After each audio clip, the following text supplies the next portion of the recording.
Hey everyone, thanks for joining me back in the kitchen for another recipe video. So it's been a little while since I did a dedicated sauce video. That's why today I'm excited to share with you 3 amazing, healthy, and simple sauces using only 5 ingredients. And of course, I'll give you some examples of meals that you can have with those sauces. So I'll put the recipes in the description box down below, but these are all oil-free, gluten-free, vegan-friendly, like all the things, and they're really delicious, made with super fresh ingredients. I think you guys are really gonna like them. So I'll share with you an awesome creamy jalapeno dill sauce, a really neat version of a Romesco sauce, and a super fresh and delicious cashew pesto sauce. So let's start with that one. Pesto usually uses a base of pine nuts, but if you guys have ever seen the price of pine nuts, who the heck can afford that? In today's economy, not this guy. So we're gonna be using slightly cheaper cashews.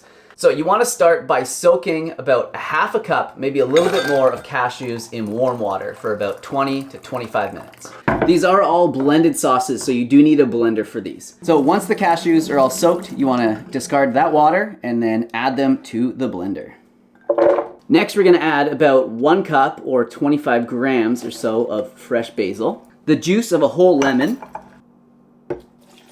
somewhere between 2 and 4 cloves of garlic, depending on how garlicky you want it to be. So I'm gonna use 4.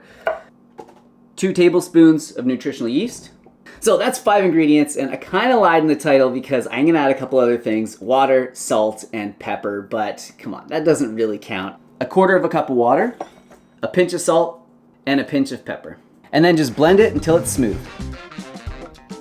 So you can see it's got a nice and creamy consistency to it, but most importantly, how does it taste? Wow, yeah, that is pesto. Man, it is so good, so fresh, so much flavor. Also pretty healthy. You guys saw everything that went in there.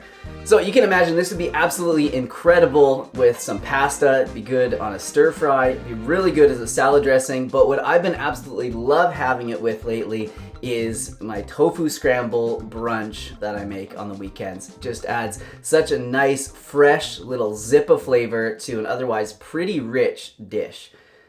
So this would go with a lot of things. I'm sure you guys can think of even more, but yeah, it is absolutely incredible. So much flavor. I just love it.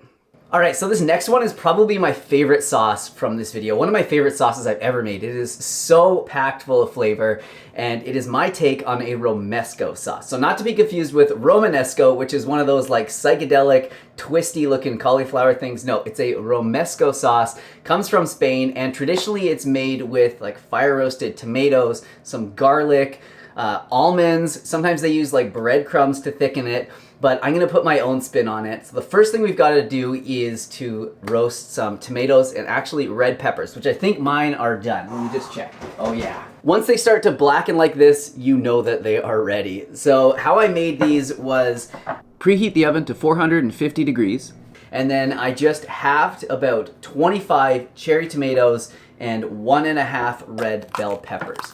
You kind of want to like smush the bell peppers down so that they're flat, and then I like to put the cherry tomatoes facing up. So you want to cook that for about 15 minutes or until it starts to look like this. So scoop all that up and fire right into the blender. Instead of the traditional almonds, I'm actually gonna be using 4 tablespoons of hemp hearts. Next, I'm gonna throw in 4 cloves of fresh garlic. So of course you could use garlic powder if you wanted. You could roast the garlic as well, but I like the flavor that fresh garlic gives this. And like most good sauces, it needs something a little tangy, something acidic. And traditionally, I think they use sherry vinegar, but I think the lemon is gonna be just amazing in this. So I'm gonna use 1/2 lemon. And I'm just juicing them into a container first, just so that I don't have any seeds that like fall into here, then I have to go fish them out. I guess it'd be okay, but... And you know what? That lemon was not that juicy, so I'm gonna add another small slice from another lemon. That's kind of the nice thing about sauces. It's like no stress. We're not like baking or anything. It doesn't have to be... Ow. Oh man. That stung. I don't even remember what I was saying. My life just like flashed before my eyes. All right, so that's it for the ingredients that count. So now 2 tablespoons of water. Depending on how juicy your tomatoes and everything would be, you might have to add a little more, or I guess you can't really add less, but 2 tablespoons is a good place to start. And then you could add a pinch of salt and pepper right now, but when I was testing this recipe, it was so flavorful, it didn't really need it. Of course, the salt always kicks it up a little bit, but I'm gonna blend it up right now and see how it is. So as you can see, this one is nice and thick. It smells so good, and it's a really nice color as well. Wow, that is absolutely insane. It is so good. There's just so much flavor there. Like I said, it doesn't really need any salt and pepper, and I like salt in my food, but this just has so much flavor on its own. So obviously being so thick like this, it lends itself well to being a dip. So you could of course have it with like some fresh chopped up veggies, maybe some tortilla chips. This would be a really nice thing to bring to like some sort of gathering or a party or something like that. But what I really love to have this with is pasta. It makes the best pasta sauce. And yeah, not much else to say about it. Just like, look at that. Who doesn't want to eat that? All right, on to the next one. What is the next one? Oh yeah, Tangy Jalapeno Dill. This one is really good. All right, this one's nice and easy. Let's make it quick. So to start, you want to get a jalapeno pepper. So most people think of a jalapeno pepper as being really spicy, but it actually doesn't have to be. So if you take out the seeds and the white part, the pith, or the ribs as some people call it, it takes away almost all the spice. So if you want it spicy, throw that in there, but if you don't, you can just scrape it out with a spoon. And be careful, man, my eyes have taken a beating making this video, but just be careful because when I was testing this recipe and scraping it out, I definitely took a shot to the eye, and man, let me tell you, it burned. It made the lemon seem like it was nothing. So yeah, you don't want to get this in your eye. So 1 medium-sized jalapeno pepper into the blender, 2 cloves of garlic, the juice of a lime. There is going to be some dill going in there, but I'm actually going to wait until the end, until after I blend it, to throw that in, and I'll explain why in a minute. 1/4 cup of tahini, 3 tablespoons of water, and then a pinch of salt and a pinch of pepper, and then blend it up. And now that it's all blended up, I'm going to add a tablespoon of this freeze-dried dill. So you could use fresh or even just regular dried dill, but this freeze-dried stuff is really cool.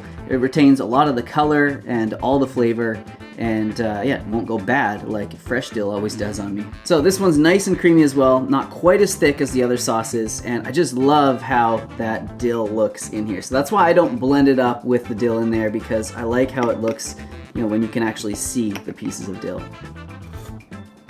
Wow. Yeah, that one is so good too. So you get the flavor of the jalapeno, but you don't get a ton of heat. It's really not very spicy at all. So you can imagine having this on lots of different things, but what I think it goes best on is a nice salad. So maybe something with lots of fresh ingredients, but then maybe some cooked stuff as well. On this, I have some cooked edamame and then some sprouts on the top. And I know some people do find tahini-based sauces a little bit bitter. So if you wanted, you could always add a little bit of maple syrup in this, or you could blend it up with a date.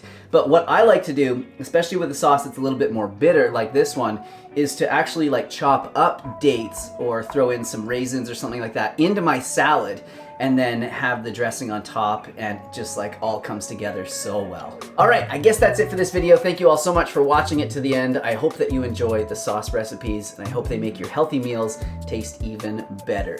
So if you do make any of these, definitely tag me on Instagram at Simnett Nutrition. I love seeing your meals that have been inspired by my recipes. Hit the like button if you enjoy the recipe videos so that I know I should make some more and YouTube will recommend them more. Subscribe if you want to see more from me. Let me know in the comments down below what you thought about these, what you're going to have them with. Thank you for watching. See you soon. Here's some other videos of mine that I think you might like, and if you're looking for some delicious and healthy plant-based recipes, check out my new recipe ebook, Easy Vegan Comfort Meals. It contains over 60 plant-based recipes, lots of delicious sauces that I know you're going to love. Thanks for watching, and thanks for the support.